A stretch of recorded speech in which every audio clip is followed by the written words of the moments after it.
Hello, you're listening to Talking Tales, the podcast. What you're about to hear is a live recording from the Talking Tales Storytelling Night, held in Bristol and hosted by Stokes Croft Writers. To find out more, visit www.stokescroftwriters.com. We hope you enjoy the show.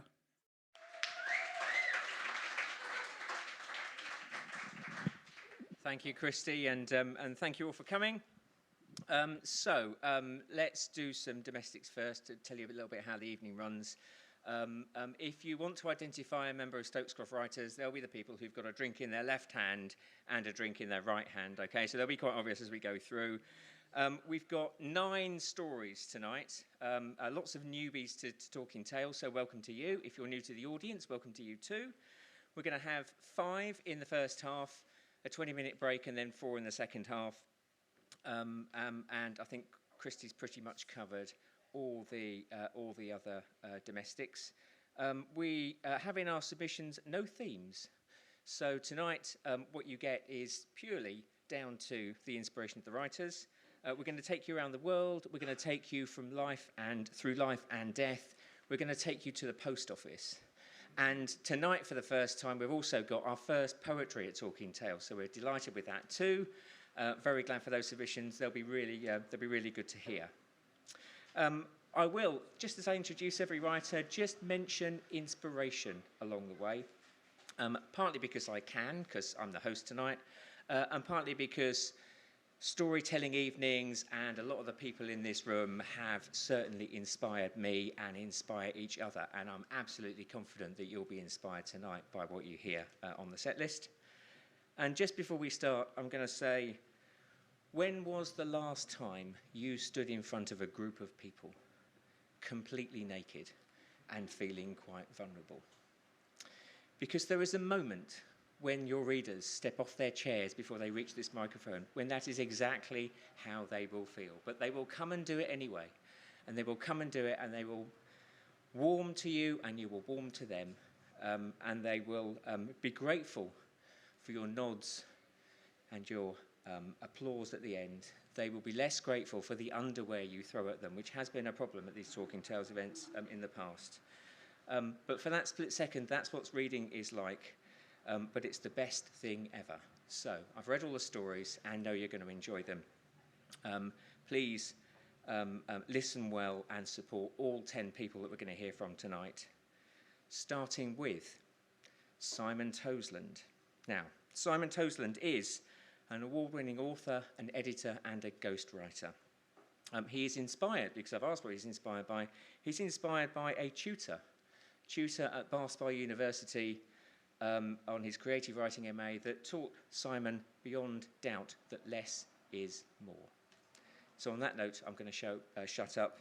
I'm going to invite Simon to the stage. Give it up, please, for a story called Mallow and Simon Toseland. Thanks, Mark.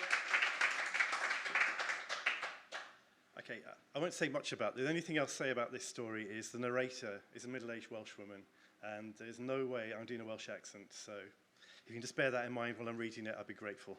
Okay, it's called Mallow. When you smoke, you shorten your life after now by 10 minutes. That's what they say. But do they take into account the time it takes to smoke the cigarette or not? This has always puzzled me, Cheryl, says Holly, passing me the packet as we sat on the bed. I don't know, love. What I think is you've got to live in the moment, and if that moment has a fag in it, so be it. Holly is a big smoker, 30 a day and no regrets. She says it adds structure to a daily routine. First ciggy of the day, 2 for the mid-morning break, lunchtime trio. The evening is when she really goes for it, until a final fag taps carefully into the ashtray resting on the duvet while she drinks her last cup of tea. Compared to Holly, I'm a part-time smoker at best. I'm only saying. The ashtray is a white seashell, a small conch, polished to within an inch of its life. There's a rolling lip on one side, and the mouth is a deep coral colour. It's unstable, but that's not really an issue when it's nestling in the duvet. The ashtray was a present from Grant. He bought it for her when we were all staying together on the Gower. I first met him about 4 years ago on a Friday off in Port Talbot, when Holly invited me for a walk with them on Aberavon Beach. It was a cold morning in April. The sun was out, but there was a stiff breeze blowing thick yellow clouds of sulphur our way from the steelworks silhouetted on the horizon. Grant is a big man. Not fat, but not lean either. Bulky is about right. His red t-shirt barely reaches his midriff, and I could see the edge of his yellow boxers pushed out over the top of his jeans. He worked as an executive chauffeur, doing the Cardiff airport runs mainly. We walked along for a bit, exchanging pleasantries, before he stopped and turned to me. "Cheryl, would you like a pink and white?" he asked, seriously, proffering me a crunchy mallow-filled wafer from the packet, as if inviting me to choose a card before putting it back. Grant had given up smoking before he met Holly, but he was addicted to sweet things. One positive aspect about smoking is it suppresses the appetite, so I can take or leave sweets, to be honest. I took one, though, because he had a kind face, and I didn't want him to be disappointed. "Only 50 calories apiece. You can't go far wrong with only 50 calories, he explained, chewing thoughtfully. They're like ice cream wafers. See? The diamond pattern on top, and the fine, square latticing on the underside." I peered at the golden wafer. He was right. They were like ice cream wafers, but with a disappointing pink and white mallow filling instead of cold, creamy vanilla. It was a bit like watching sex on the telly rather than having it. Holly also works in the call centre, only we don't call them that anymore. Customer service centres is the term we're encouraged to use. We're on different teams, but on the same floor, and we catch the bus in and out of Port Talbot together. Holly and I weren't really close friends at school, but since I started work at the centre 8 years ago, we've become inseparable for some reason. Holly is in business liaison, which is a step up from me, but she wears it lightly. Her clients may call in from any part of the world with an account inquiry. The screen will take her through the basic routes, but there are many diversions that a demanding customer can force her down, so she has to be on her toes. She has thick, dark hair and a lilting, smoky voice, which commands the attention of men in particular. I'm still on general incoming. It lacks the panache of business liaison, but the callers are more predictable. I'm a senior. We work on different campaigns. Home shopping's the best. You can earn big bonuses flogging NutriBullets and mini multi-gyms. You can tell by the weight of the customers' voices that these items are aspirational. A one-stop dream shop is what Rhiannon calls it. She's my team buddy. Some of the customers have been on hold so long when they reach me that they're in a rage. I would like to soothe them. It's not life or death love, I'd like to say. You're acting on impulse and buying something you don't need. The waiting is forcing you to reevaluate your decision, and that's bringing uncertainty into your mind. No one welcomes uncertainty and confusion, especially in the early afternoon when you might be doing something more useful. But I don't say this, of course. When they'll be going out for a couple of years, Holly and Grant invited me to go on holiday with them. "Where to?" I said. Holly said there was a timeshare on the Gower, a legacy from Grant's parents, who had passed away within a year of each other. A lifetime of holidays is how Grant described it. More like a lifetime of debt, said Holly. The timeshare lease was for 99 years, and you had to pay a substantial fee to get out of the contract, so they reckoned, why not use it? In retrospect, I think the holiday was a mistake. Holly seemed keener to spend time with me than Grant. It rained a lot. We took aborted walks on misty grey Rosilly, getting back to the cabin soaked to the skin. We played a lot of cards. One night, towards the end of the holiday, I heard mumbling from the bedroom, and then Grant shuffled into the living area where I was meant to be asleep on the sofa bed. He sat down on a chair. I heard it creak. I lay there like a child waiting for Father Christmas, breath held, pretending. There was a rustle, followed by a crinkle. He was opening a new box of pink and whites. He ate 4 wafers, 200 calories right there. I could hear him chewing slowly. He paused after each wafer, as if wondering whether to stop or go on. Then he'd slowly extract another from the packet, which made more noise than if he'd whipped it out, like those people who take ages to unwrap a boiled sweet in the cinema. After the 4th, I heard him reach for another, but finally decide against taking it. Instead, he raised himself wearily, and to my surprise, moved in my direction. I was taking fast, tiny breaths by now. I could see his outline against the light coming through the cabin curtains. He bent over me so his face was close to mine. I could smell his breath, sugary and sour at the same time. Then he stood up slowly and shuffled back into the bedroom, but clearly without much appetite for it. Shortly after I'd heard the bed spring squeak, Holly pottered out and sat on the same chair. She lit a fag. I could see the tip glowing in the darkness. She had another 2 in quick succession. It was as much as I could do not to cough. Then she softly called out, "Night, Cheryl," before returning to the bedroom. If I'd been a betting woman, I would have had a splash on things not being right in the relations department, and so it proved. I'm not being funny, but sometimes I'll still forget the phonetic alphabet and be forced to say L for Limo, or W for Wales, or whatever comes into my head. The supervisors let it pass, as long as the customers are not misled. I get distracted by what's going on in the office. Rhiannon says it's an ambience problem, something to do with the levels of noise and the allure of certain words like thank you and help. I thought the Ferns were there to deal with that. Holly and Grant split up 3 months after the Gower. He moved back to his parents' bungalow, which he'd been unable to sell. I could tell they argued, and Holly told me as much. But Grant's attitude was always to take confrontation out of the situation and eat something instead. This drove Holly up the wall. She liked to have her confrontations out straight. Holly was under the doctor for a while with an infected ingrowing toenail. She was resting at home on orders the day she won Business Liaison Colleague of the Year, based on call stats and client feedback. There was a bonus and a handmade cake, only she was laid up. The cake had already been baked, so I volunteered to deliver it round to Holly's with a card signed by all the team.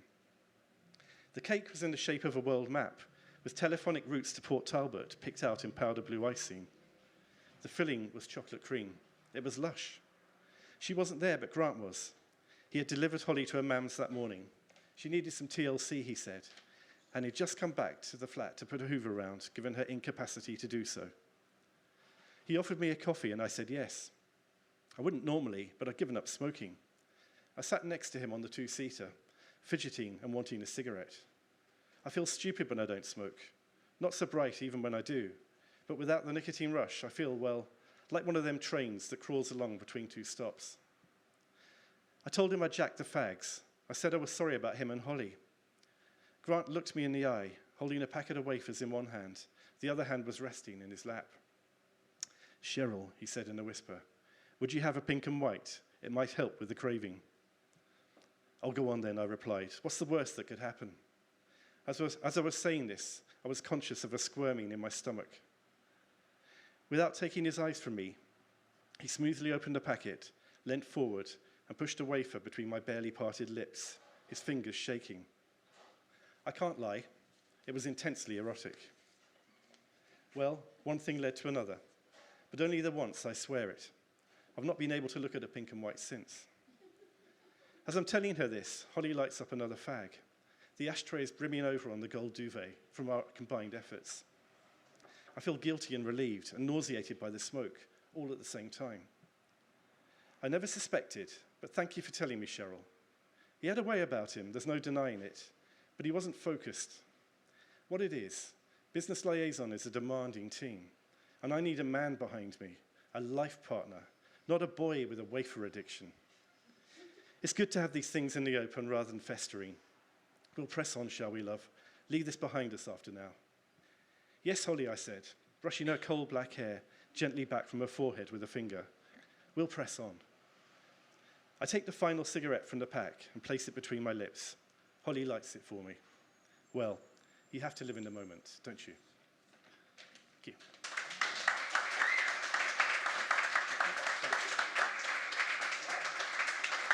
Keep the applause going for Simon Toseland. Thank you. None of us will ever look at a pink and white the same again. Next up, we have a storyteller who is exploring the power of creative processes, helping us to reframe difficult and challenging themes, and this is one of those. Farai Angelou, new to Talking Tales, welcome. Our first poem at Talking Tales as well, inspired by a namesake, Maya Angelou, like so many others, for the way she shared her stories in a way that was empowering and took people to another place. So please give a welcome to Farai Angelou.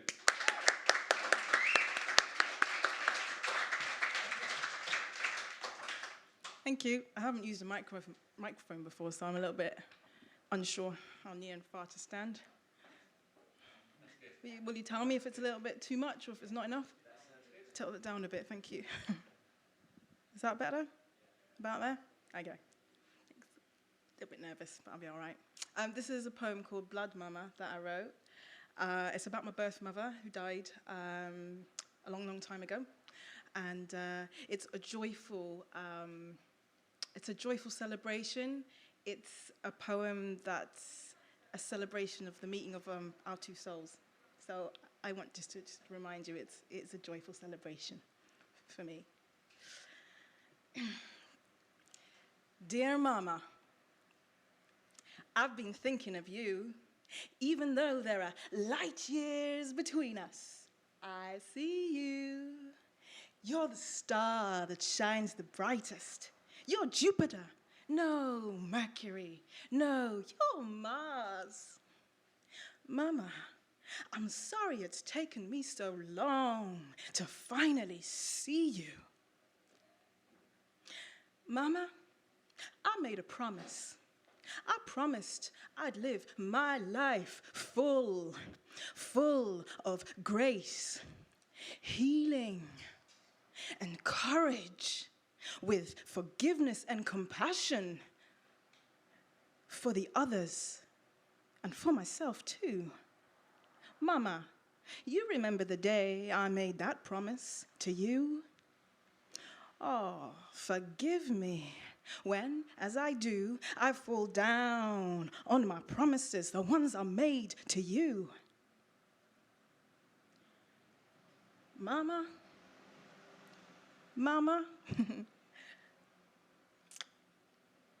do you remember me?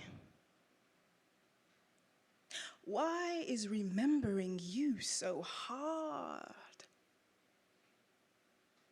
I've been meaning to ask, do I look like you?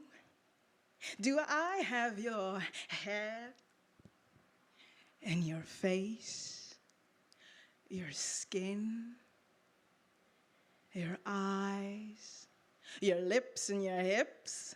Mama, do I have your style? Did I get these from you? Oh, Mama, you are beautiful. Look at you. Do I have your smile? No, you have mine. Oh, Mama, I can't wait to finally meet you. And when I do, I will whisper a million different words to you. I will kiss you. I will take your hand in mine. And for the very first time, I will notice you. And I will never, ever let go of you, Mama. Not this time. I will dance like nobody is watching us. And I will sing to you like nobody can hear us. And I will love you like I've never been hurt before. Oh, yes, Mama. All this I will do with you, and so much more when I find you. Mama, I want to thank you. I want to thank you for carrying me for 7 months. I want to thank you for feeding and protecting me. Thank you. I want to thank you for singing and talking to me. I heard you. Through our umbilical cord, your voice sounded so sweet. I want to thank you, Mama, for believing in me, for giving me life, this precious one you gave to me. Mama, there have been some times real hard. I fell down on my knees. Where were you? Shame overtook me and she pinned me down and looked right at me and said, "Go on, Farai, I dare you, get up now." Oh, I looked back and I said, no, not now. I give up. Where were you when I needed you? Mama, I called and I called for you, but you never came and you never do. Why is that? Why? Mama, why? Why? Is it something I've done? Did I kill you? Did you die because of me? Was it my fault? Too much trauma on your body. Mama, I am so sorry. Please forgive me. Is that why my birth family, my blood, never came back for me? Are they still angry with me? Oh, Mama, please tell them.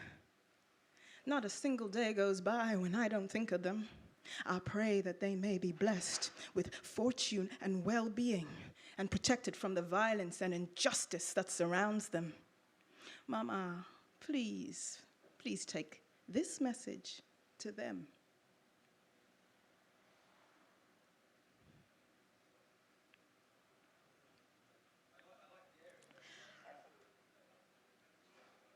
I am one of your children, your last-born child.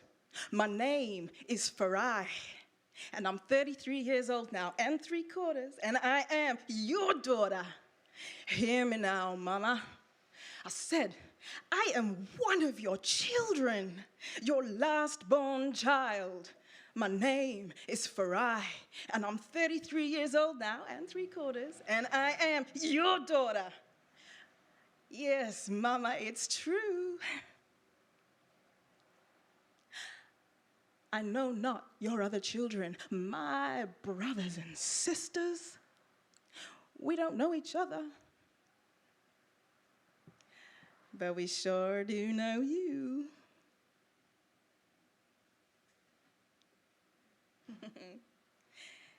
You're my blood, Mama.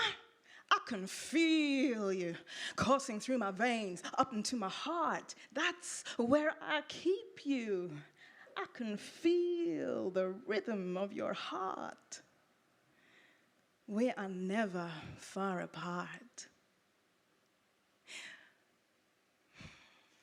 Mama, I'm coming home. It's true. I'm coming home to you where I belong, with you and my brothers and sisters too. Oh, I can't wait to finally meet you. Oh, Mama, I should have never been separated, not from you. It feels so wrong, Mama, doing this life right here without you. But I'm coming home to you where I belong. Yes, Mama, tell them the good news. I'm coming home to where I belong, with you and my brothers and sisters and you.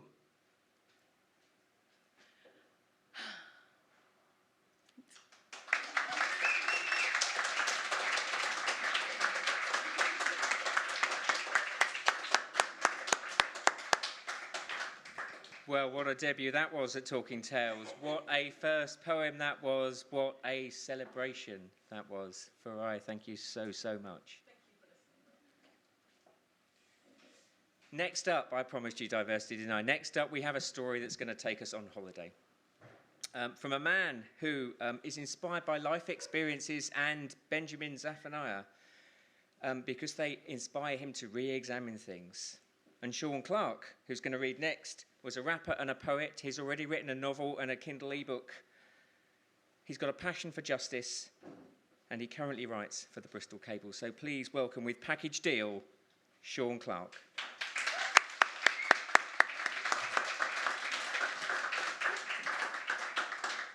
Cheers. You probably gathered that I'm not from around here, but I haven't got much of an introduction, apart from this is like based on real life experience. Okay. It's the perfect holiday. Don't you just love it, Liam? My Browning partner, Donetta, asked dreamily as we sauntered along Long Beach, looking for an economic breakfast, sweating in the September Jamaican sun. Amazing, if you're coming from the UK, I replied. Not really needing a tan with my ebony self, but blending in well and noticing something eye-catching at that moment. What's that? I asked rhetorically. I'm not sure, she replied dismissively, sniffing for signs of cooked food. Looks interesting, I said, promptly glancing the area twice. She said, stopping to observe me. I stepped up to whatever it was that had just floated in from the ocean, washed ashore and looking like a message in a bottle. Except it wasn't. It was something else, something distinctive, nicely packaged, and perhaps the last thing we expected to find. Was it a case of probability, that with the number of times we visited such places, sooner or later it was going to happen? I kept an eye on her while she kept an eye on me, while both of us kept the other eye out for somebody else. Strangely, every other morning somebody was around doing something. Culture, as he called himself, was usually here, working on his makeshift beach bar while still serving anything from plantain and saltfish to jerk chicken and dumpling. But not today. I swiped it up like it belonged to me, but held it low by my side, obscured from prying eyes. A slit glass tube with black ends, one of which looked as if it screwed off. Through the crystal clear glass, I could see something suspect inside. White powder, packed into a cellophane bag. At least it moved like that when I shook it. By the time I glanced back at Donetta, she was shaking her head as if to disagree with everything I might say. She was paranoid like that, but that's one of the reasons I got with her, to keep me grounded. What is it? She asked inquisitively. I don't know, I said ignorantly, looking for a place to put it down amongst our bags, where it would be hidden. She just looked at me like I was lying. I know what it looks like, I said sharpish. Liam, she said sternly, what exactly do you think it is? I think it could be what we think it might be. Can't you just be straightforward? She asserted in a slightly louder tone. Slightly worried, I swung around. What was she trying to do? Get everyone's attention? Okay, I was becoming a little paranoid now. I raised a hand of apology, but also one that pleaded with her to stay calm. Okay, I said, whatever.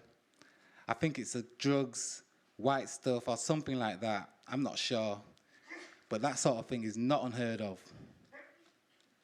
She shook her head a whole lot quicker, seeming completely unimpressed. Liam, we can't. She paused, needing to say no more. I tried to keep my cool. What did she mean? Maybe we could do something with it, I suggested, a touch defensively. I mean, give it to someone, or who can do something with it? Someone in the family? But Liam, anything could happen. My cousin was saying just the other day that a little bit of this or that goes a long way over here. Just forget it, she cut in angrily. There's no way, okay? Because I'm not going anywhere with you with whatever that is. I mean, what if you give it to someone and they get murdered because it was somebody else's, or they get stopped by the police and wind up in prison? If we get caught with it, we'll probably get locked up. Someone could be watching us now, and even your dad might get into trouble. And I thought I watched a lot of films. What could I say? She'd pin me into a corner with no easy exit. There was always an outside chance she could be right. I didn't want to ruin anyone's life, especially ours. We budgeted for the expected, but didn't imagine a dilemma like this. At least that's what I told myself. What else can we do with it? We can't just give it to the police. Just give it to that guy. She pointed over my shoulder. Over there. I looked behind me, and sure enough, some lanky man we'd met, forgot his name, a wood sculpture artist, was strolling towards us from a good distance. We had about 2.5 minutes. I closed my eyes with reluctance and considered, if my family could get into all kinds of trouble, wouldn't his? Donetta and I were here for the first time since my mum had moved back from the UK a few years ago. Dear Mummy would have a heart attack if the police showed up at her yard talking about drug charges or murdered family members. The shame alone would kill her. Donetta was resolved, with crossed arms and a decided look on her face. We waited for the man to get closer, and generously I handed him the item with a very brief explanation of how he acquired it. He smiled broadly, thanked us profusely, then suddenly played it down with a hush-hush vibe. The next early morning, I gazed at Donetta as she slept, and I had to wonder if we did the right thing, if she was right. But then I wondered if the guy from the beach was lucky or cursed, and I hoped and prayed that it'd be okay. Thanks. Cheers.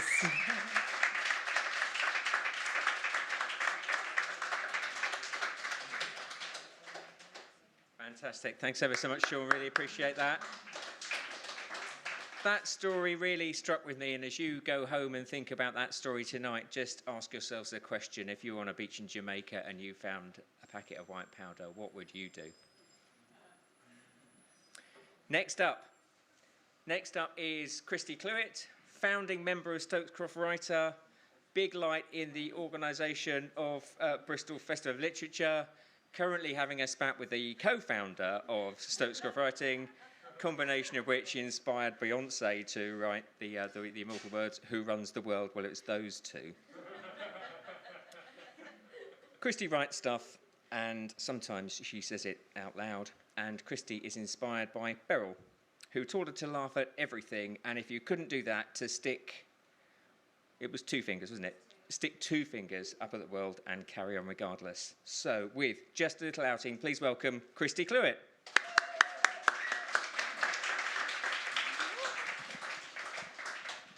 Thank you. This is just a little outing. Neil held his grandma by the elbow as she refused to be held by his hand, twisting it away with a tut every time he tried. He realised it looked odd, trying to hold on to an old woman who wanted nothing of it, but that was the situation they were in. They were standing behind 4 people in line at the corner shop, his grandma clutching a packet of soft mints and looking in earnest towards the empty counter. Neil clutched her elbow tighter, and she turned to him with a narrow glare. "Put it on," she said, nodding at the woolen bundle in his hands. "Grandma." Neil looked around as if for some help, but he knew he was on his own. "Put it on," she said in that steely grandma voice. Neil sighed heavily and tugged on his Super Ted balaclava, the one his 13-year-old head was far too big for.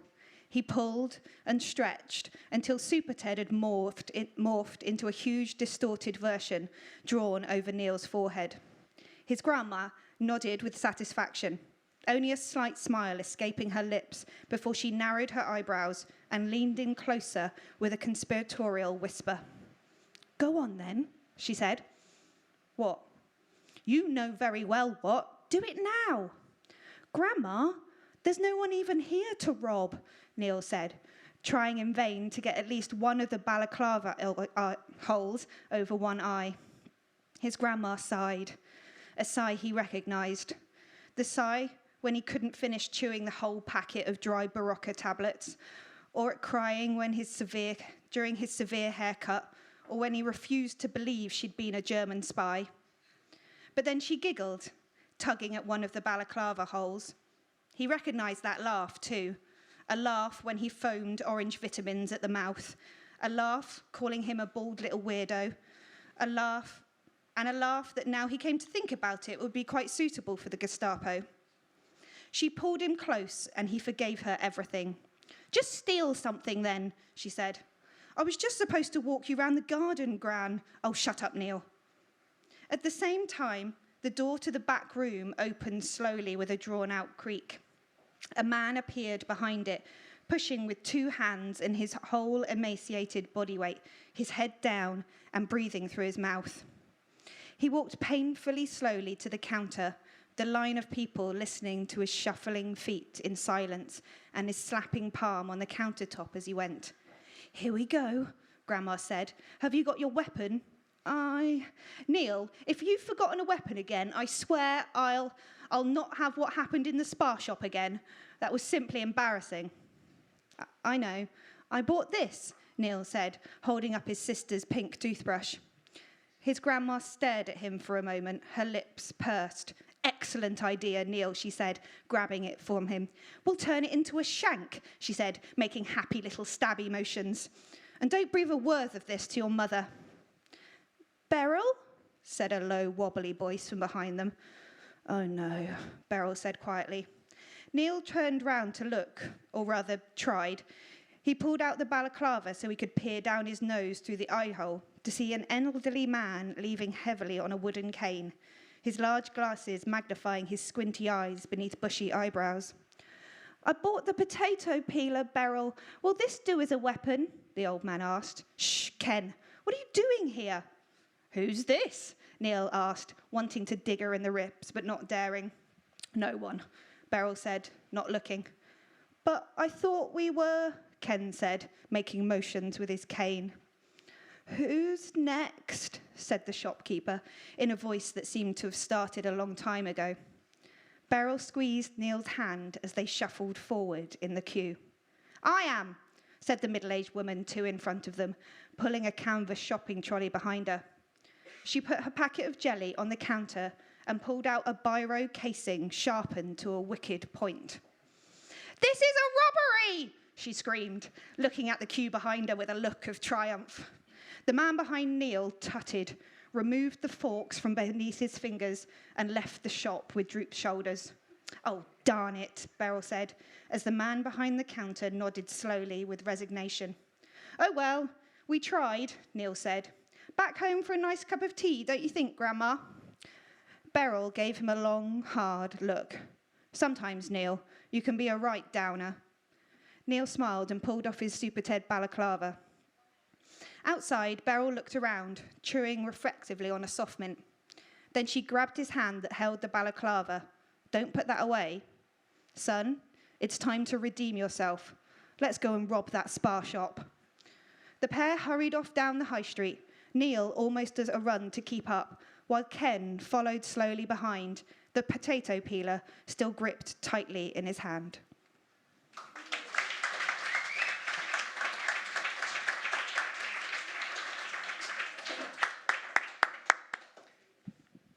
Thank you, Christie. And there you have it. The answer to what you would do if you found a packet of white powder on the beach. You would go and find yourself a Super Ted balaclava and all would be well.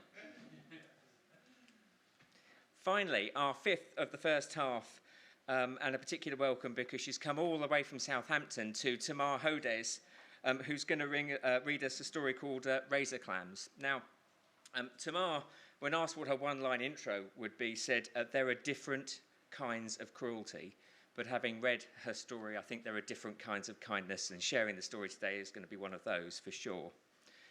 Tamar's inspired by lots of things, and what she loves about writing is that the inspiration can strike at any time.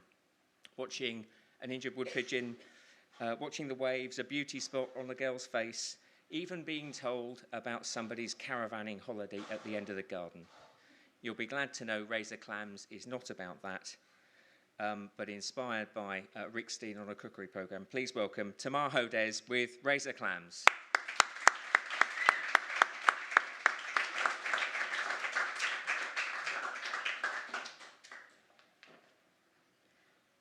Razor clams.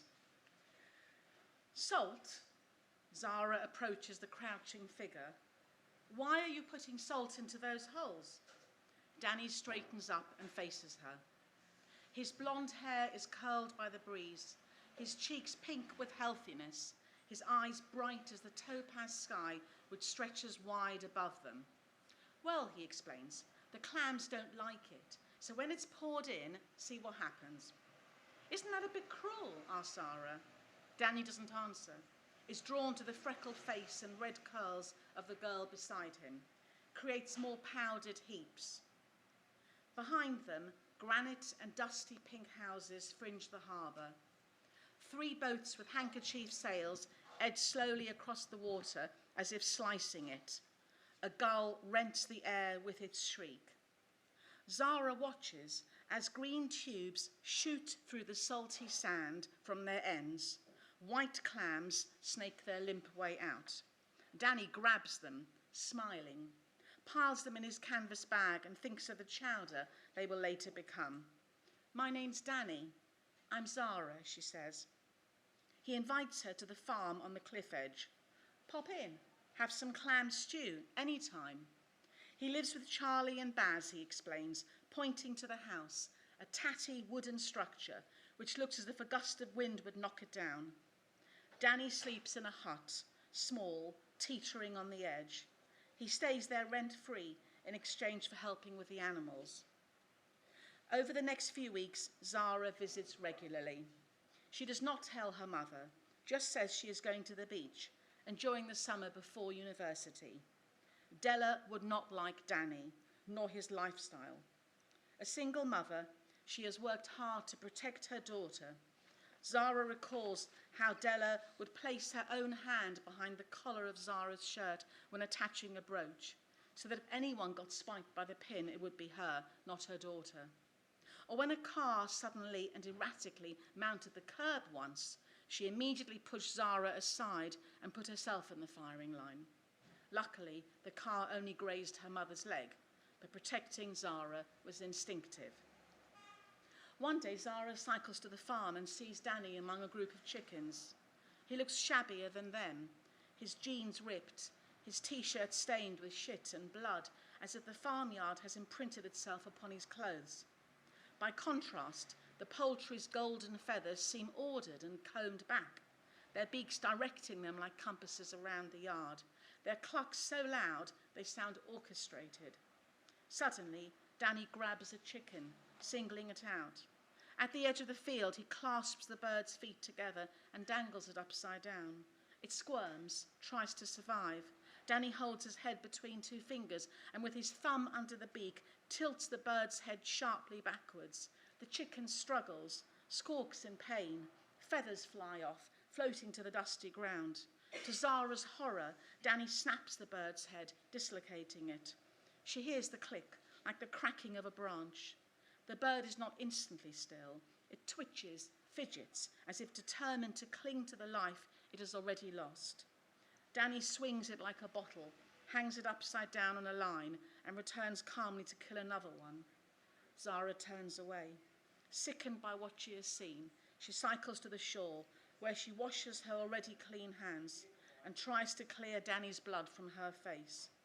She sits on the grassy turf, gazes out to sea, where the water is a mirror to the hygienic sky. That evening she cycles again to the farm. Danny has cleaned himself up, but his hair still curls and froths defiantly. Had a good day, Z? He asks. She nods. She will not say mostly, apart from watching you kill. That night, Danny and Zara take bottles of beer out on the hill above the farm, where they watch the sun bleed over the sky. He thinks, if I am careful, she will lift me up. She thinks, if I am not careful, he will bring me down. Dani kisses her. She closes her eyes, trying to erase images of death and dirt and enjoy the clean saltiness of his mouth and his skin. He takes her gently in his arms, caressing her beneath her shirt, lifts her skirt and gently fingers her. They make love under a dark sky studded with stars. Dani is tender, does not hurt her, and she wonders if he is holding his savagery back. She recalls the razor clams, forced from the comfort of the sand by the poison of salt, and the chickens, their shrieks tearing the air, their feathers deserting them. She wonders what else Dani is capable of. They lie there for hours, semi-dressed, partly in silence, drinking from tilted bottles, emptying and refilling. He whispers sweetly in her ear. His words are velvet and silk. She thinks chicken squawks, sounds of pain. The next morning, Zara decides to end it. It is kindness she likes, she knows that now. She will tell Dani in a language that he understands. He should meet her at the beach at 10. When he arrives, fresh shirt, hair brushed, jeans not ripped, he sees on the sand, written in red paint, "It's over."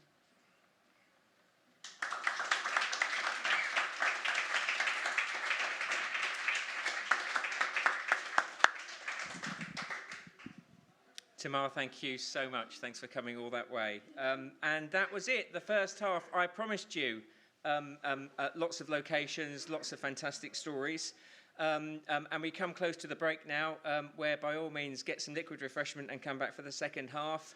During the break, you will be physically accosted by Christopher Fielden, who will invite you to join the Stokes Croft Writers mailing list. But just before you go, I just want to talk about inspiration and to confess that Tamar and I have met before in about 1981 because Tamar is an English teacher, her father's an English teacher, and in 1981 she came into a comprehensive school in North London and read a two-hander with one of my mates, who we all took the piss out of relentlessly, obviously, because we weren't used to young women in an all-boys school. But Tamar's father, Aubrey, as an English teacher, inspired generations of people. He inspired me to write. He taught us a lot about the arts. He taught us a lot about integrity. And he's one of the reasons why I'm here. I've consulted with some of my schoolmates, and they all confirmed that they were equally inspired by him too. Some of them a lifelong love of theatre because of that experience. So as you have your drink, raise a glass to Aubrey and to all those who have inspired you, and we'll see you again in about 20 minutes. Thank you.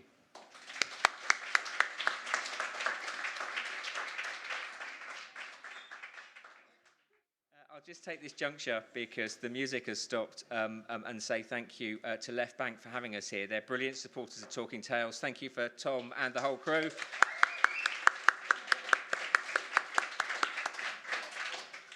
And on to some more.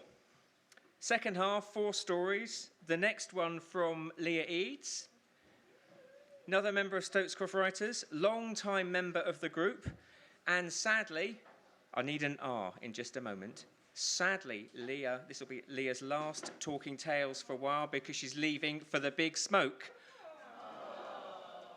But she'll be back.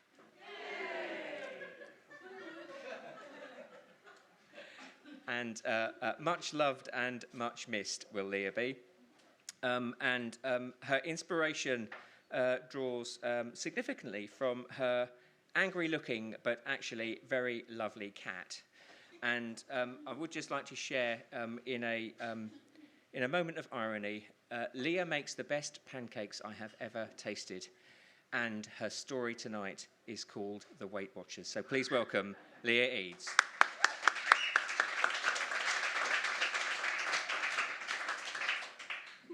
Hello. So fun fact, I was planning to write a story about cats at Weight Watchers, which is why I said my cat was my inspiration, but I didn't end up writing that story. I wrote this piece of flash fiction instead with the same title, and it's not about cats, so sorry. So, I have a secret. I've been watching my weight. I've been watching it rise and fall like a ship on the ocean waves. I've been watching it, but not actively doing anything about it. I've been getting to know its movements, its habits, its favourite haunts, the places where it feels comfortable, and the places where it begins to feel edgy. I've been watching it and stalking it, and now I'm ready to catch it. I've set a trap. I've been working with a team. We've all been watching our waits, stalking behind them, quiet as church mice, waiting for the opportune time to strike, perfecting the art of the hunt, sharing our secrets as we stalk, poring over the field notes that chronicle the days of calorie counting, the months of dinner time mathematics, the years of watching our weights ebb and flow like the tide. No more. We've waited long enough and have decided we don't have more time to waste on watching our eternally shifting waistlines, and so we've laid a trap for our next meeting. Oh, we'll all come equipped with the usual apparatus, the carrot sticks and hummus dips and kale chips that are not chips, the salads and lentils and whole grain breads, and all the ingredients of a slap-up spread that will lure our weights into a false sense of security. And then we'll strike. We'll strike them when they're weak, because we know we've watched our weights for all these years, and we know when their defences are low. Our vanguard will hit them first with plates piled high, with deep-fried foods simmering in salty sauces and towering desserts served with sides of ice cream. We'll use high GI snacks with full-fat condiments for maximum effect. Our weights won't know what's hit them, and they'll be powerless to resist. And that's when our rear guard will make its move. With bows and arrows and axes, we'll tear up tape measures and smash up scales. Then quietly, methodically, without further ado, we'll pack away our weight-watching apparatus, the binoculars and the camouflage and the notebooks, and go about our business. And then I'll enjoy my cake and eat it too, and my weight can go about its business as it sees fit, and I'll have other things to do but watch it. And when friends and family and co-workers say, "Have you been watching your weight?" I'll be able to reply, "No, but it had better watch out for me." Thank you.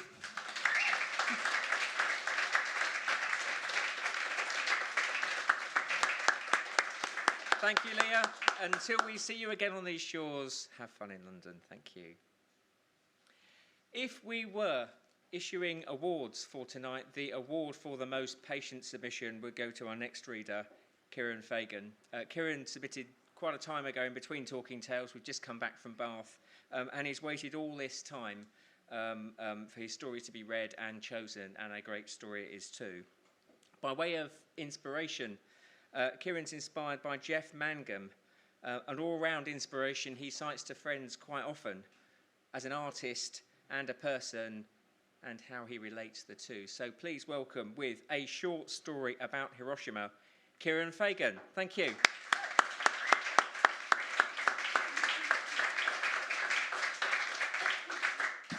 Hi everyone, this is my first time here.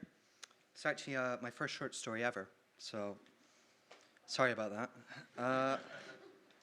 I'm a visual artist. I do a lot of drawing, so I have some experience writing, like write for comic books and, you know, but I don't actually have an experience with prose, so yeah, I figured, you know, write something, put myself out there a bit, you know, I mean, what could go wrong, really? I mean, I could run away, you know? So, better get started, I suppose. I wrote this, I was sort of obsessed with Hiroshima at the time. It gets reduced a lot in history, I think, to sort of, I suppose it was because it was the Allies, you know? But when you think about it, it's really like one of the biggest tragedies of the war. I mean, the biggest single event of mass murder in history, so certainly the most murderous instant of history. I mean, in one instant, you know, you killed 200,000 people and everyone just sort of sweeps under the rug because it was the good guys. I suppose I sort of obsess over it because it was completely unnecessary, you know? It was only really done to prove that it could be done and to bring us, like, into an age where it was acceptable to kill 200,000 people just to show that you could kill 200,000 people. So, sorry for bumming everyone out. I'll get started. Saishiko saw the sky open, east to west, and accept 100,000 souls into its schism. He reflected briefly before the black cloud of earth and vapor came rolling into the V of the mountain, riding behind the flattening trees, during which he rose to his feet and opened his mouth. A moment later, he was against the opposite wall, his mouth and body cut with glass, the floor giving way underneath. His riverside house had an extension that had been built over the water itself.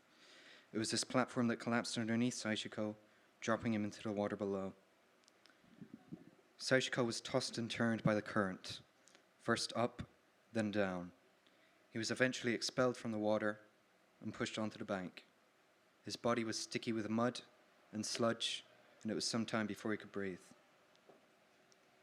His home was now timber being carried by the water. Saichiko turned and walked towards the city. He followed the path that led through the valley, walking towards the pines that tried to dissuade him with their gesture.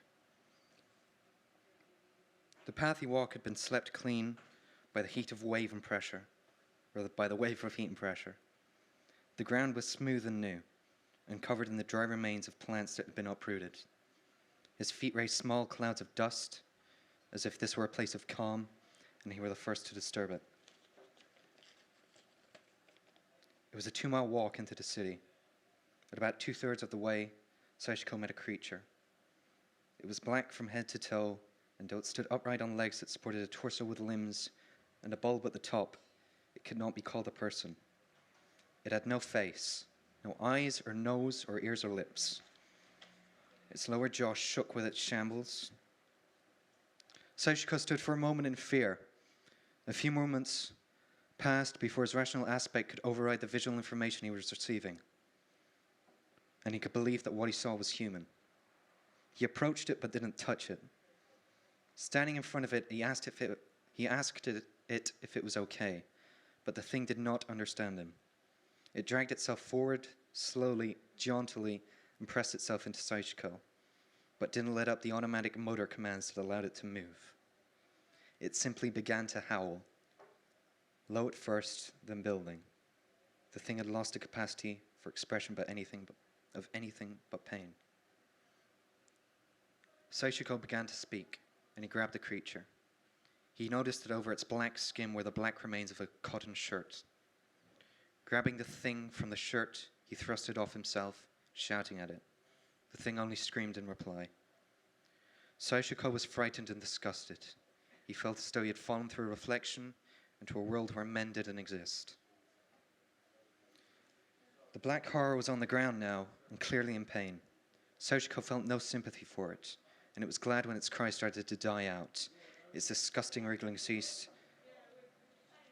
Saichiko continued to walk the path, his shirt dark with red and black. Entering the outskirts of the city, Saichiko saw figures ambling around the debris. They were moving, with no clear intention, not understanding what was happening or what they needed. There were bundles of scorched rags and dirt lying here and there among the structures.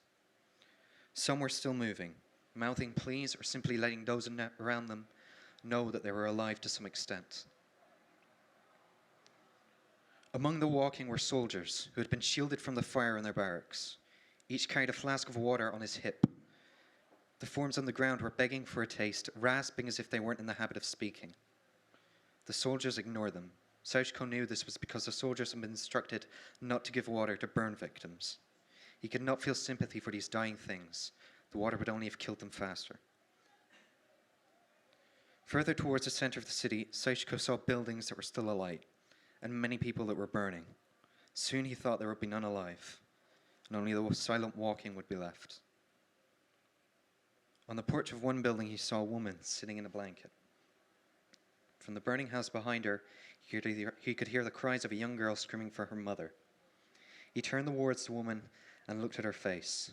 Its cheeks were shiny with dried tears and grime. He asked her why didn't she help her child. The woman looked at him and replied that she had attempted to pull her child from the wreckage, but she did not have the strength to lift the wood, and the fire was closing in on her. She had run into the street, crying for help, but no person had come. All the men she saw walked past her, and none would help. Saichiko nodded his head. As he turned away, he noticed that the girl's screaming had stopped. When Saichiko came to the middle of the destruction, he saw others that had come. Two of them stood over a dark shadow spread over a staircase, wordlessly and unthinkingly staring at it. There were other small groups and individuals scattered around, moving some debris or rock, investigating with this interest. Saichiko understood without the need of thought that these men had come for the same reason he had. They looked at him and understood that he understood. No one spoke. The sky above had been darkening the closer Saichiko got to the center, and now it was as dark as night, but very warm. He felt a drop of rain against his nose and looked up. The sky was spilling black rain in large droplets that fell heavily on the ground. The other men looked up at it also, and soon it was a deluge of black coming down on all of them. Though they were thirsty, none of the men opened their mouths to drink the water. The black rain spread itself in sheets over the dust and the shadows. It came down on the darkened white of the skeletons and on the black, skinless hunks of flesh and disgusting in-betweens. It fell on the Were people who lifted their face towards it and opened their mouths to receive it. It fell on the dying who couldn't understood what was happening. It fell on the dusty earth that drank it as its first taste, and it spread it to the roots of the trees and the plants that were thirsty. Saichiko understood what this was. He had found what he came for, and he turned away from the men that were there with him and made his way back home. He felt the cloud part behind him, and the sun flood in from the east. He could see the black things around him rejoice in the glow of the sun and in the schisms of the nuclei in the water in which they were baptized.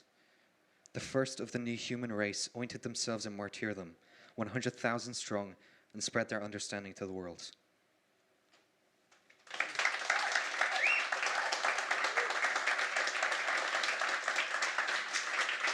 Thank you very much.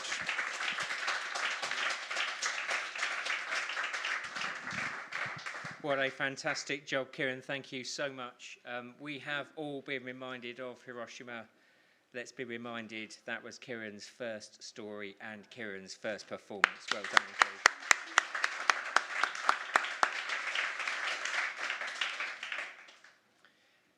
And now we have some love in the valleys from Andi Langford-Woods. Andi, still searching for the perfect personal pronoun. Andi writes stuff about other stuff.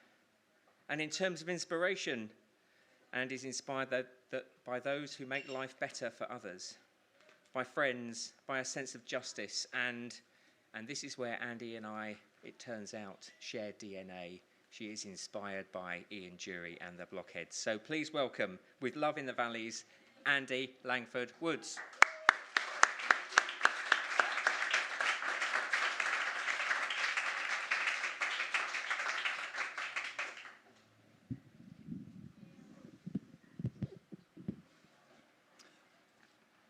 Also, my inspiration comes from watching programs like Flog It. And there was a few years ago, I won't be specific, they had a section on this wonderful Welsh medieval instrument called a crwth, which is a 6-stringed instrument, and it has 2 harmonic resonant strings on it, and they showed them playing in there. But also, I combined that with a stay at the Craggynos Castle, which is up the valleys in Wales.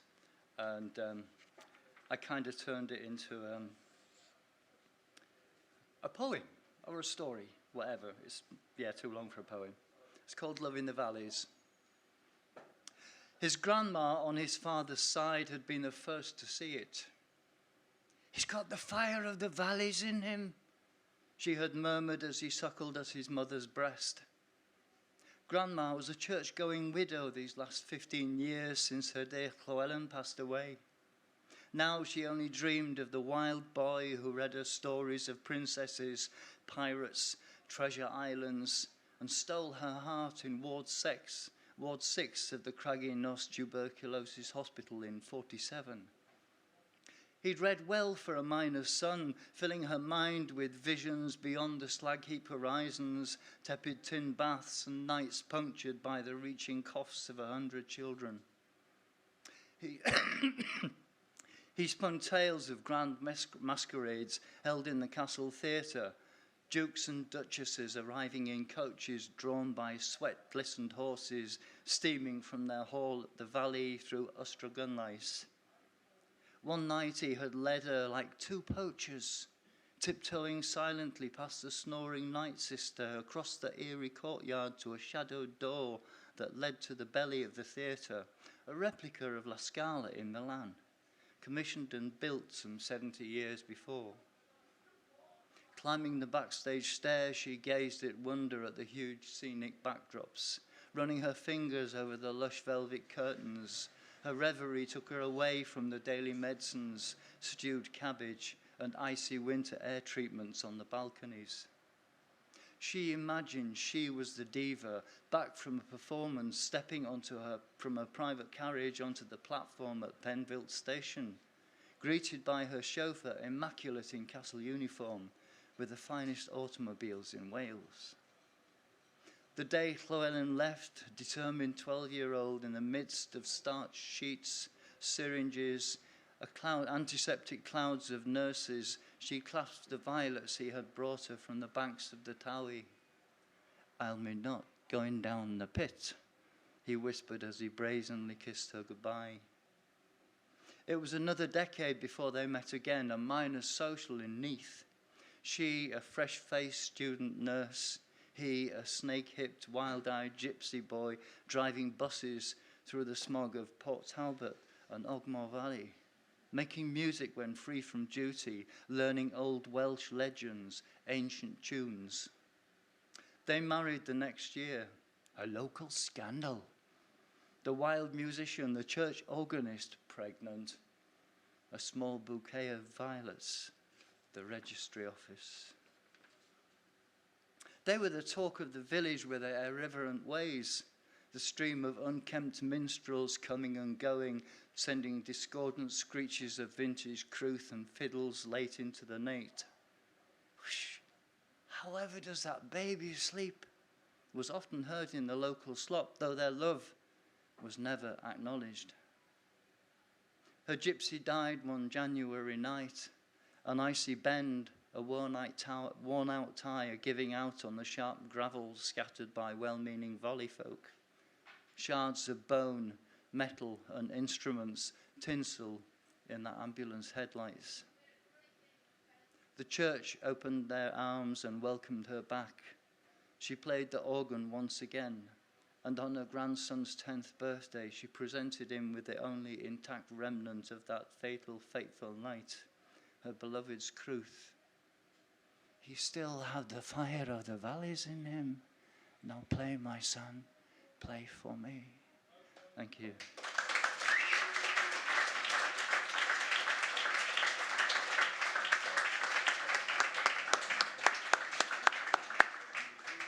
What lovely writing, what a lovely sound. Fantastic, Andi. Thank you so, so much. And then it comes to 9 of 9, our last story. But in fact, a slight double bill, because our next story is Dar by John Holland. John, who's the organiser of the Stroud Short Stories event, which happens twice a year. And this is John's third appearance in a row at Talking Tales in Bristol and Bath. And the inspiration for this story comes from Niall Williams' novel History of the Rain. But in order to deliver the story, we're going to invite onto stage Natalie Lee, and I'm going to invite John, if you would, to introduce Natalie.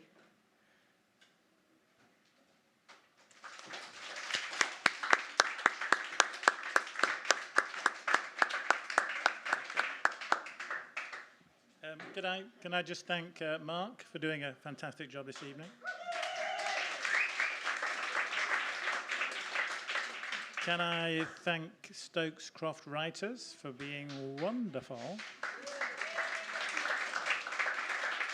And can I say what 8 wonderful stories we've heard this evening from writers. It's been wonderful. It's just been a wonderful evening.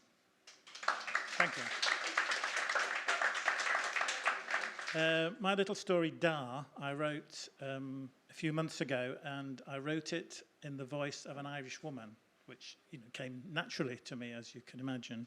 Happily, I'm not reading it this evening. I'm very lucky that my friend, the brilliant writer Natalie Lee, is here to read it in an appropriate voice. And Mark has asked me in his own handwriting if I would introduce Natalie. As well as being a brilliant writer, a raconteur, and Stroud's dancer to John Coleshaw, Natalie is a writer of life and shadows, a lover of red wine, coffee, and late-night ponderings, influenced by Mary Oliver, who reminds Natalie how good it is to be alive in the same world as Mary Oliver. So, here's Natalie.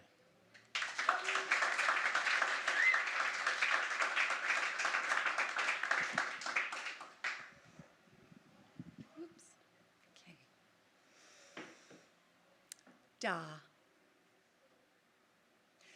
Mrs. Doherty said Da's head hadn't so much rolled down Clare Road as bounced. That mothers walking to school had pulled their children to their stomachs, shading them with their winter coats from the terrible sight. Mrs. Doherty said that Da wasn't the kind who would have wanted a lingering death. He was an impatient man, she said. At least he always was with me. I wanted to ask her what she meant, but couldn't. It would have been quick, she said. Nice for him, though, but not for you, the family. I can think of things Da would have found nicer than being decapitated at 10 a.m. on a Tuesday morning on the Clare Road. A drink with his mates at Goggety's, for instance, and home happy and drunk. Collecting his winnings from Declan Cullen's betting shop and home happy and drunk. A trip to his beloved public library, returning with 3 or 4 new books, although he may have left the place with 6, lending them to strangers on his way home or dropping them, and home happy and drunk. When it came out, the brakes on his 30-year-old Chevette had failed. He'd been driving down the hill on his way to look in the fields around Kennedy Bend where Ma had said she'd seen an angel last week. Bobby Lynch's reclamation lorry in front of him stopped at the lights. But Da's car, fueled by Merco and gravity, tore its way underneath the lorry, or at least most of his car did. The upper part. The part that included his head hit the back of the lorry and came off. Poor Bobby Lynch, God love him, Mrs. Doherty said. Sitting at the lights, there's a crash behind him, and even before he's out of his cab, he sees your Da's head bobbling by, gathering pace, ignoring the red light, and bouncing clean over Eamon Duggan's battered Land Rover and into the Fill Me Up Darling service station, where it hit a wall before falling under the wheels of the reversing Merco petrol wagon. He was dead by then, Marie, she added. You don't say. And what are you, the feckin' coroner? I said. I'm sorry, Marie, she said, as if she wasn't. But at least he didn't drive into the river. Of course, I said, although I thought the irony was lost on Mrs. Doherty. Now, Ma said that he couldn't make his entrance into heaven looking like that, or even the other place.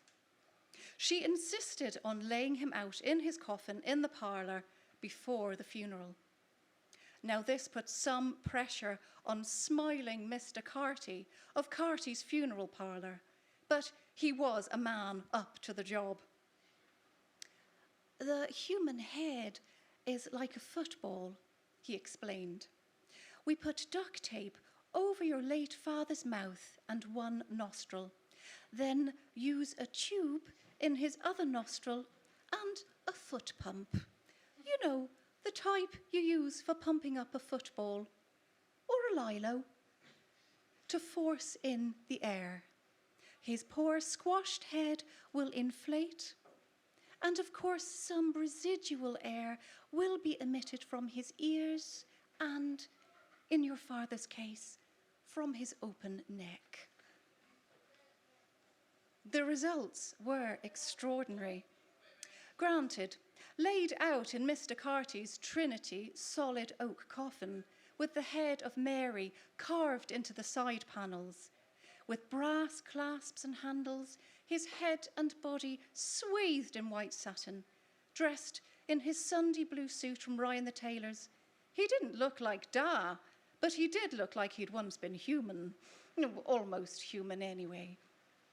And although he now had the widest smile, and indeed the widest moustache you ever saw, ear to ear they were, Ma was impressed. "It's taken years off him," she said. His brother Ronnie was more pointed. "Like a child has painted a face on a feckin' balloon."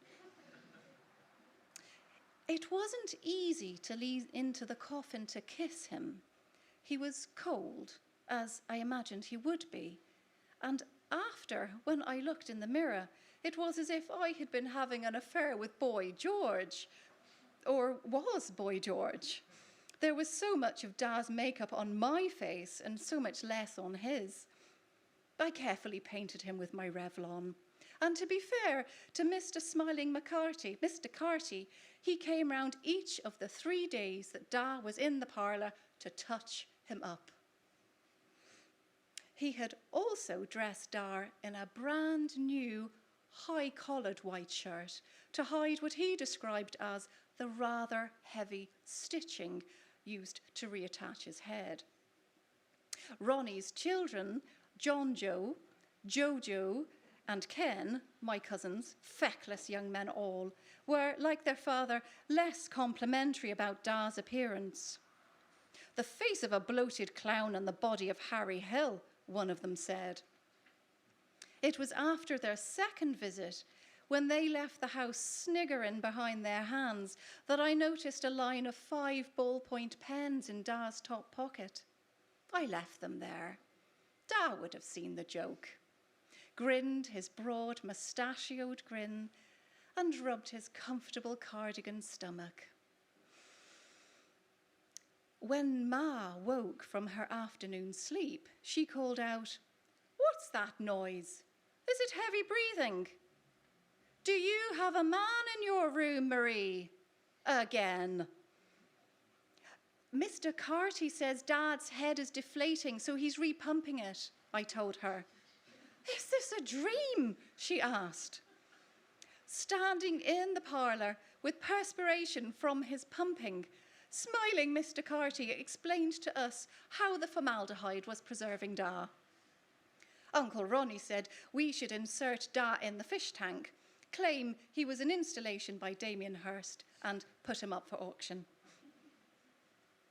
By day 3, there was a gathering smell in the parlour, and Ma stopped walking the streets, inviting people to pay their respects. When the smell got worse, Ma admitted she had a big cheese in the cupboard and it might be that. I didn't believe a word of it, especially when I walked in the parlour and saw Mr. Carty waving a bottle of Charlie over the casket. Before the funeral, Ma asked us, the close family, if we wanted anything of Da's as a keepsake. I requested his copy of Flann O'Brien's At Swim 2 Birds, yellowed and dilapidated through reading and rereading, the lovely grubby hand of my father upon it. Nan asked for his black-rimmed specs, and Uncle Ronnie for his weekly bar spend at Goggety's. On the way to the funeral, the shoe-shine black hearse had to drive down the hill on Clare Road. We, Ma, and Nan and I followed it with Ronnie in his Mondeo, the one he got from the salvage yard. "You're always safe in a Mondeo," he said, like a talking advert. And there were boys playing with a football on the pavement, and I thought of Da. When we arrived, there was already a crowd. We parked the car next to the hearse, in the shadow of the monolith of St. Peter's.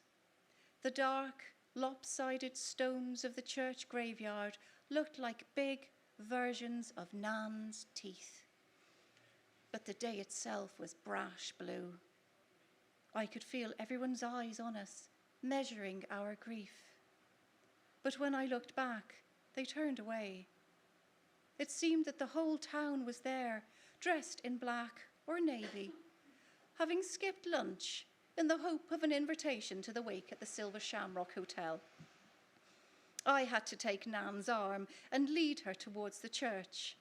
She was wearing Da's black-rimmed specs and looked like a tiny wizened Michael Caine. "Do you know, Marie," she said, "I can't see a blind thing." The pallbearers heaved the coffin from the hearse and hoisted it on their shoulders. Had we chosen with more care, we'd have had 6 big men. Now 5 were up for the job, but the 6th was Declan Cullen from the betting shop. Less than 5 feet tall, God love him, his trouser bottoms flapping over his shoes and his suit jacket near down to his knees. He was lifted clean off the ground with a casket and hung on by his fingertips from one corner, legs flailing like a monkey dangling from a baobab tree.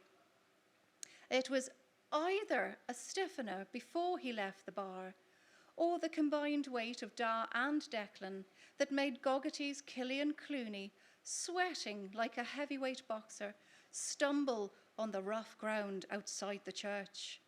The casket lurched downwards. Horror and panic distorted the men's faces. But Declan came into his own. His feet briefly on the ground, he stood his tallest, his arms raised above his head, pushing the casket skywards until Killian regained his footing and his grasp upon the box. A funeral incident was averted. But after that, a loud rolling sound came with every slight movement of the casket. We all knew what it was. It seemed to run the full length of the box, then back again, and so on. Some of the watchers took out their handkerchiefs. Others hid their laughter behind their hands. Mr. Carty looked horrified, his normally crescent mouth like a pastry crust. Ronnie said that as well as his reading and his drinking and us, his family, if there was something that Da loved, it was a good game of pinball.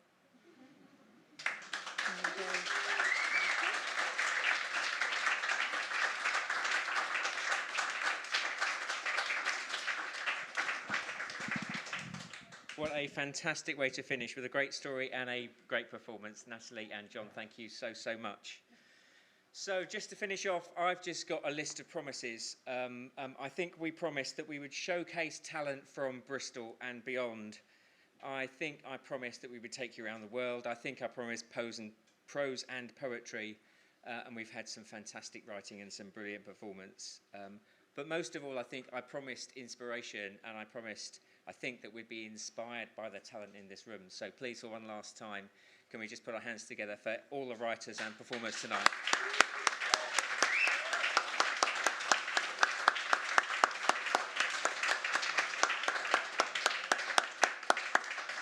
But as if that wasn't enough, we also promised Finish the Lines and the award of badges. And for that, please welcome back to finish off Christie Cluett. Thank you.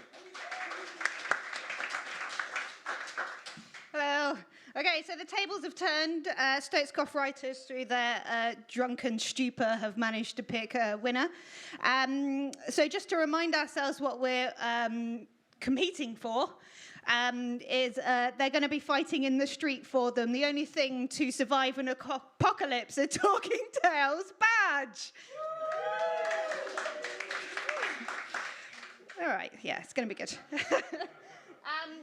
So first, I'm just going to read through some of the lines, and then we'll get to the winners. So starting off with the first one. Welcome to Stokes Croft, home of graffiti roses and blooms of crisp packets in the gutter. Welcome to Stokes Croft Writers. No, God, I got a bit egotistical there. Sorry. Welcome to Stokes Croft, home of life and creativity. Welcome to Stokes Croft, home of clouds, creativity and collectivity. Welcome to Stokes Croft, centre of the universe. Welcome to Stokes Croft, home of Banksy, the Bank, and Turbo Island.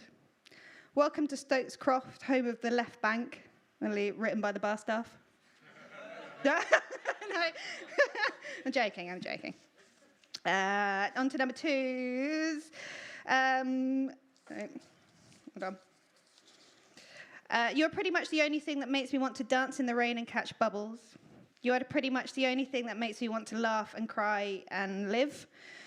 You're pretty much the only thing that makes me want to run in the rain and sing in the sun. Rain themes.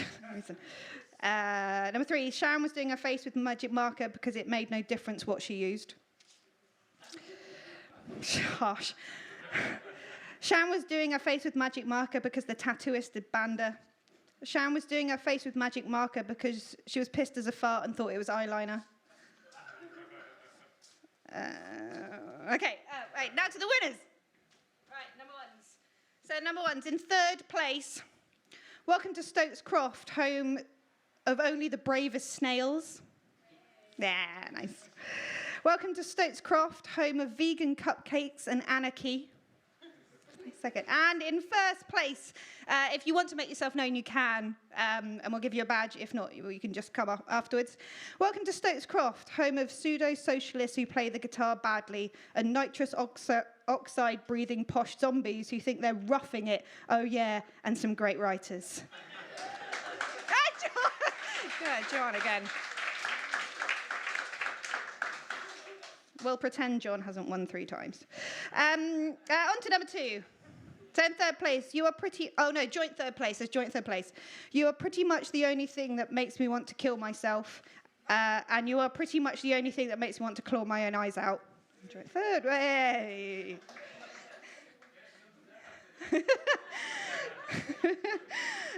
Second place, you are pretty much the only thing that makes me want to, and then not want to. And in first place, you are pretty much the only thing that makes me want to worry about my privacy settings.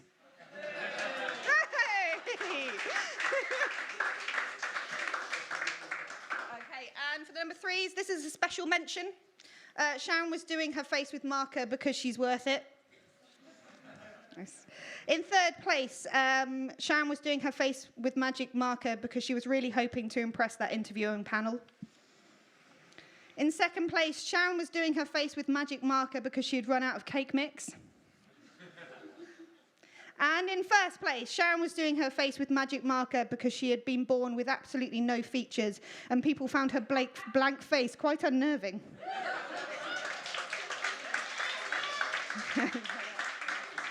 It's a parting gift, Leah, if you haven't got one already. So just to round off the evening, all of Stokes Croft Writers would like to say thank you all very much to everyone who submitted and everyone who performed. Please give a round of applause to the marvellous Mark Rutterford for his hosting this evening. To all the performers, it takes quite a lot to get up here, especially for those who've never done it before, so one last round of applause for them.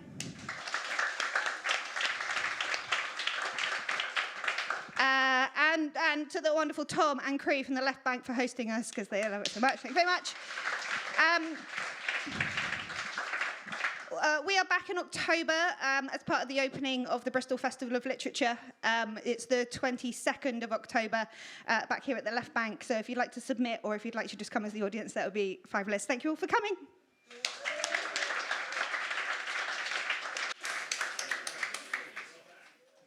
You have been listening to Talking Tales, the podcast. We hope you enjoyed the show.